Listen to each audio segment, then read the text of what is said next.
जय हिंद साथियों। गोरखा सेना को पाकिस्तान और चीन अपने सेना में शामिल करना चाहते हैं। क्या है इसके पीछे की कहानी? क्यों जहां पे गोरखा सेना पहले काम कर रहे थे, क्या वो वहां से निकाल दिए गए हैं, या यह खुद अपने आप ही वहां पे शामिल नहीं होना चाहते हैं? क्या है इसकी पूरी कहानी? सारा कुछ इस सेशन में डिस्कशन हम लोग करने वाले हैं, तो पूरा सेशन देखिएगा, निश्चित ही सब कुछ आप लोगों को पूरा बेहतर ढंग से समझ में आएगा। लेकिन यदि आप पूरा टॉपिक देखेंगे तो निश्चित ही समझ में आएगा। आइए शुरू करते हैं। गोरखा के बारे में पहले जान लेते हैं कि गोरखा की स्थापना कब हुई थी, क्या इनकी पहचान है, क्या इनकी विशेषता है। अगर हम बात करते हैं गोरखा की तो गोरखा की स्थापना 24 अप्रैल 1815 में हुई थी। और यह कैसे स्थापना हुई थी तो आप जानते हैं, भारत पर ब्रिटिशों का राज हुआ करता था। तो 1815 में ही नेपाल पे ब्रिटिशों ने क्या किया, हमला बोल दिया। और हमला बोलने के बाद जो वहाँ के गोरखा सैनिक थे वो ब्रिटिशों से बहुत अच्छे से लड़े, मतलब कि बहादुरी पूर्वक लड़े। गोरखा सैनिक जो हैं वो अपने भारत में ही नहीं पूरे विश्व में अपनी बहादुरी के लिए जाने जाते हैं। उनकी बहादुरी से प्रसन्न होकर के सर डेविड आर्टर लोनी, जो कि उस समय ब्रिटिश के सेना प्रमुख थे, जो चढ़ाई किए थे नेपाल पे, यही उस समय ब्रिटिश के सेना प्रमुख थे, सर डेविड आर्टर लोनी। इसी ने गोरखा रेजिमेंट की अलग से गोरखा रेजिमेंट बताया और उसकी स्थापना कर दी 24 अप्रैल 1815 को। अगर हम बात करते हैं कि गोरखा नाम इसका कैसे पड़ा, तो तथ्यों के मुताबिक गोरखा नाम गुरु गोरक्षनाथ, जो कि गोरखपुर में आप जानते होंगे गोरखनाथ एक मंदिर है, तो बाबा गोरखनाथ ने ही 8वीं शताब्दी में इनका नामकरण किया था। इनके द्वारा ही यह नाम दिया गया था, ऐसा तथ्यों के मुताबिक मिलता है। अगर हम इसकी पहचान की बात करते हैं कि गोरखा की पहचान क्या है, तो वो आप देखे होंगे कि तिरछी टोपी लगाते हैं और एक चाकू रखते हैं अपने पास। 8 इंच का वो चाकू रहता है और वह तिरछा आगे की तरफ मुड़ा हुआ होता है, जिसको हम क्या नाम देते हैं, उसकी अलग से एक नाम है। क्या नाम है? खुकरी। उस चाकू का नाम है खुकरी। ये इनकी पहचान होती है। सैम मानिक शाह ने इनके बारे में खूब कहा है, जो कि पूर्व सेना प्रमुख रहे हैं। इनके बारे में ये कहा है कि यदि कोई व्यक्ति ये कहता है कि मुझे मौत से डर नहीं लगता, या तो वो झूठ बोल रहा है या तो वो गोरखा है। गोरखा सैनिक को इतना मतलब कि बहादुर सैनिक माना जाता है जिसका पूरे विश्व में चर्चा है। देखिए, फर्स्ट सीडीएस जो थे जनरल बिपिन रावत, वो गोरखा रेजिमेंट के ही थे। ऐसा नहीं है कि जो गोरखा सैनिक की नियुक्ति होती है वो गोरखा से ही उनका प्रमुख बनाया जाता है। किसी भी रेजिमेंट का प्रमुख उसका बन सकता है, किसी भी मतलब सिख रेजिमेंट का उनका प्रमुख बन सकता है, बिहार रेजिमेंट का उनका प्रमुख बन सकता है, कोई भी उनका प्रमुख बन सकता है। ऐसा बिल्कुल भी नहीं है कि वो गोरखा रेजिमेंट से हैं तो गोरखा ही उनका प्रमुख बनेगा, ऐसा बिल्कुल भी नहीं है। हर साल भारत में क्या होता था, अप्रैल में ही उनकी नियुक्ति होती थी। और 1971 युद्ध में इन्होंने बहुत बहादुरी से, जो भारत और पाकिस्तान का युद्ध हुआ था, इस गोरखा रेजिमेंट ने बहुत बहादुरी से, कम लोगों ने पाकिस्तान की कई सेनाओं को पीछे ठेल दिया था।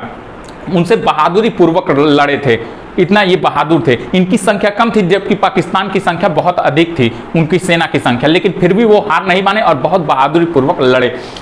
अगर हम बात करते हैं कि वर्तमान में भारतीय सेना में कितने हैं गोरखा सैनिक, तो कहीं पे डाटा आप लोगों को 32,000 मिलेगा, कहीं 34,000, कहीं पे 36,000। अलग अलग जगहों पर, अलग अलग साइटों पर अलग अलग डाटा उपलब्ध है। लेकिन अगर हम मान के चलते हैं तो 30,000 प्लस वर्तमान में गोरखा सैनिक भारतीय सेना में शामिल है। अगर हम उनके जो अभी वर्तमान में सेवा में दे रहे हैं और सेवा जो निवृत्त हो चुके हैं यानी रिटायर हो चुके हैं, भारत उनको कितनी सैलरी देता है जो सेवानिवृत्त है और जो वर्तमान में सैनिक है, तो 4200 करोड़ रुपया से अधिक उनकी सैलरी है, जो रिटायर हैं और जो वर्तमान में सेवा दे रहे हैं। ऐसा माना जाता है कि जो नेपाल का रक्षा बजट है उससे भी यह कई गुना ज्यादा है, 4200 करोड़ रुपया।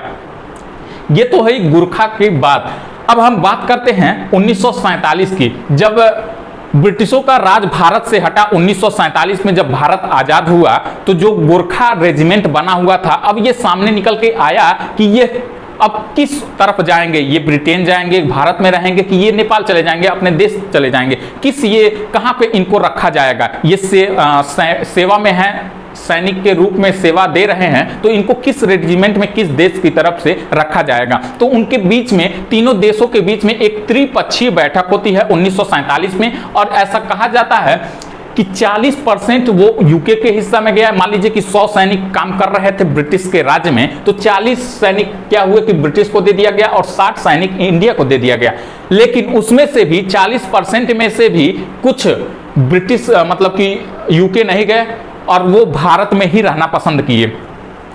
खैर, अब बात करते हैं कि यह मामला वर्तमान में क्यों बना हुआ है, क्यों इस बार 2023 में गोरखा रेजिमेंट की वैकेंसी जो भर्ती होती है, हर साल 1000-1200 की गोरखा रेजिमेंट की भर्ती होती है। वहाँ पे जाकर के हमारे सैनिक जाकर के, हमारे प्रमुख जाकर के वहाँ पे उनके देश में जाकर के, नेपाल में जाकर के वहाँ से चुनते हैं, 1000-1200 की संख्या को चुनते हैं। लेकिन इस बार इन्होंने भारत की सेना में शामिल होने से मना कर दिया। इसके पीछे क्या रीजन है, सबसे पहले हम उसकी बात करते हैं, फिर उसके बाद हम लोग बात करेंगे क्यों पाकिस्तान और चीन अब प्रभावी हो रहे हैं गोरखा सैनिक को अपने में शामिल करने के लिए। अब बात को समझने की कोशिश करिएगा कि क्यों गोरखा सैनिक की इस बार की नियुक्ति नहीं हुई। आपको पता होगा 2022 में एक योजना निकल के आई थी, अग्निपथ योजना, जिसमें क्या था कि उसमें जो सैनिकों की नियुक्ति होगी, जो अग्निवीरों की नियुक्ति होगी, वो 4 साल के लिए होगी। यह जो योजना थी, इसके लिए पूरे देश में क्या हुआ, बवाल हुआ। कई जगह ट्रेनें जलाई गई, बसें जलाई गई, अलग अलग जगहों पे अलग अलग तरीके से बवाल खड़ा हुआ, हर एक क्षेत्र में बवाल खड़ा हुआ। सोशल मीडिया पे कई तरह के अफवाह उड़ाए गए कि अब क्या होगा, अब 4 साल के लिए ही वैकेंसी दी जाएगी, अब सैनिकों का क्या होगा, 4 साल के बाद वो जो इतना कुछ सेवा देंगे, देश को सेवा देंगे, उसके बाद ये सैनिक जाएंगे कहाँ से। अलग अलग जगहों पर अलग अलग तरीकों से अफवाह उड़ाई गई, बात की गई। लेकिन बाद में चल करके कुछ राज्यों ने ये कहा कि हम उनको वरीयता देंगे सेना में शामिल होने के लिए, पुलिस में शामिल होने के लिए। कुछ ने कहा कि हम सेना में शामिल होने के लिए उनको वरीयता देंगे, कुछ ने कहा कि हम सिक्योरिटी में शामिल होने के लिए उनको वरीयता देंगे।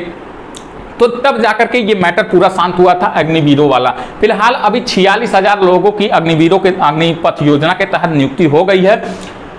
तो ये तो था पहला रीजन, जो कि नेपाल में गोरखा रेजिमेंट ने ये कहा कि हम इतना सेवा देने के बाद हम इस सेवा में क्यों जाएं, क्यों ये अग्निपथ योजना में जाएं, जबकि हमको भारत की तरफ से लड़ना पड़ता है। तो ये भारत की तरफ से पाकिस्तान से भी लड़ना पड़ता है और चीन से भी लड़ना पड़ता है, जबकि हमारा जो आपसी मेल है ना पाकिस्तान के साथ खराब है ना ही चीन के साथ खराब है, फिर भी हम भारत की तरफ से पाकिस्तान और चीन से लड़ते हैं। इस प्रकार की सेवा देने के बाद भी अगर हम अपने सैनिक को ये गोरखा रेजिमेंट में शामिल करते हैं और अग्निपथ योजना में शामिल करते हैं, तो 4 साल के बाद हमको रिटायर कर दिया जाएगा, तो हम फिर कहाँ जाएंगे। ये तो था पहला रीजन कि इस बार क्यों गोरखा रेजिमेंट में गोरखाओं की नियुक्ति नहीं हुई है, पहला रीजन था। अब समझिएगा, ये पहला रीजन के साथ साथ ये बहुत बड़ा एक रीजन है। अब इसी को देख करके पाकिस्तान और चीन ने ये हावी हो गया, पाकिस्तान और चीन दोनों हावी हो गए हैं। दोनों क्या चाहते हैं कि ये अपने आप को ये चाहते हैं कि मतलब कि अब गोरखा जो है हमारे सेना में शामिल हो जाएं, गोरखा हमारे सेना में शामिल हो जाएं, गोरखा हमारे सेना में शामिल हो जाएं। इसके पीछे का एक बहुत बड़ा रीजन सुन लीजिएगा। आप जानते होंगे कि जो पूरे विश्व का सबसे ऊंचाई वाला स्थान है माउंट एवरेस्ट, वो कहाँ पे है, नेपाल में है। और गोरखा बटालियन ये कहाँ की प्रसिद्ध है, नेपाल में। नेपाल में पहाड़ी क्षेत्र में ये पाए जाते हैं। ज़्यादातर जो नेपाली होते हैं उनको देखिएगा कहा जाता है बहादुर कहा जाता है, किसी को भी बहादुर कहा जाता है, वो बहुत बहादुर और परिश्रमी होते हैं। जबकि नेपाल के बाद क्या आता है, चीन आता है, वहाँ पे क्या हो जाता है, समतल भूमि हो जाती है। इधर देखिएगा तो इधर हो जाता है पाकिस्तान हो जाता है, नेपाल के बाद उधर पाकिस्तान हो जाता है, वो भी क्या हो जाता है, समतल भूमि हो जाती है। तो पाकिस्तान और चीन की सेना को पहाड़ों पर लड़ने का कोई भी अनुभव नहीं है, इसीलिए वो चाहते हैं कि इनकी सेना में गोरखा शामिल हो जाए, ताकि हम भारत के खिलाफ जब युद्ध लड़ने जाएं, भारत से कोई मसला होता है तो देखते होंगे कि भारत उनको मार गिराता है, चाहे वो छोटा मैटर हो चाहे बड़ा मैटर हो। तो ये कहीं ना कहीं गोरखाओं की वजह से होता है। ये इतने खतरनाक सैनिक होते हैं कि पहाड़ों पर ये बहुत अच्छे से अपना प्रदर्शन कर लेते हैं। ये इसी खुकरी के वजह से एक 8-10 नॉर्मल लोगों को भी मार गिराते हैं। तो ये तो था दूसरा रीजन कि क्यों पाकिस्तान और चीन अब हावी हो रहे हैं कि गोरखा हमारी सैनिक में शामिल हो जाए। अब सुनिएगा, एक चीन में पॉलिसी आई थी, वन चाइल्ड पॉलिसी, करीब 30 से 35 साल पहले ये पॉलिसी आई थी। उसके तहत ये हुआ था कि जो चीन के कपल्स हैं उनको केवल एक ही बच्चा पैदा करने का आदेश था। खैर अब जाकर के ये आदेश हट गया है। अब चीन ने ये किया है कि मतलब कि आप कितना हो भी बच्चा पैदा कर सकते हैं। अब चीन ने ये कह दिया है। और ये क्यों कहा है? क्योंकि एक डाटा निकल के सामने आ रहा था कि सन 2100 तक भारत की जनसंख्या पूरे विश्व में सबसे अधिक होगी और चीन की इसी तरह से जनसंख्या घटती रहे तो इनकी जनसंख्या सन 2100 तक 70 करोड़ महज रह जाएगी। इसी को देखते हुए चीन ने अब ये कह दिया है कि कपल्स अब कितना हो भी बच्चा पैदा कर सकते हैं। ठीक है, ये तो था तीसरा रीजन, जो कि 30-35 साल पहले वन चाइल्ड पॉलिसी आई थी तो चीन में केवल एक ही बच्चा पैदा होते हैं तब होते थे, और 30 से 35 साल हो गया और सेना में भी यही क्रम होता है कि 20 साल के बाद उनको शामिल किया जाता है। तो जितने भी इस समय चीन में सेना में शामिल सैनिक हैं वो वन चाइल्ड पॉलिसी के तहत ही बच्चे हैं, यानी कि माता पिता के मात्र केवल एक संतान है जो कि इस समय ज्यादातर सेना में भर्ती हैं। इसी को देखते हुए कोई ये नहीं चाहता है कि हमारा एक ही बच्चा है, हमारा बेटा सेना में जाए और खुदा न खास्ता कोई बात हो गया, शहीद हो गया तो हमारा घर क्या होगा, हम कहाँ जाएंगे। इसीलिए लोग जिनका एक बेटा होता है तो वो सेना में नहीं भेजते हैं। इसी के तहत अब चीन ये चाह रहा है कि वन चाइल्ड पॉलिसी के तहत जो सेना में शामिल थे वो अब सेना में नहीं शामिल होना चाहते हैं, तो गोरखाओं को अब क्या किया जाए, अपनी तरफ आकर्षित करके उनको शामिल किया जाए। तो एक ये बड़ा रीजन था। हालांकि ये ऐसा भी नहीं है कि चीन ने ये पहली बार किया है कि अब जाकर के 2023 में उनको अपने में शामिल करने के लिए कहा है। 1962 के युद्ध में, जो 1962 का युद्ध हुआ था, तब भी चीन ने गोरखाओं को ऑफर दिया था। चीन ने ये कहा था कि गोरखा हमारे तरफ से आकर के लड़ सकते हैं, गोरखा हमारी सेना में शामिल हो सकते हैं, हम उनको भारत की अपेक्षा जितना भारत सैलरी देता है उनसे अच्छा सैलरी देंगे। अभी वर्तमान में अगर हम बात करते हैं कि गोरखा कहाँ कहाँ शामिल हैं, तो गोरखा अभी सेवा अपना यूके को देते हैं, भारत को देते हैं और खुद नेपाल में। ये 3 ही जगह है विश्व में जहाँ की गोरखा यहाँ पे शामिल हैं।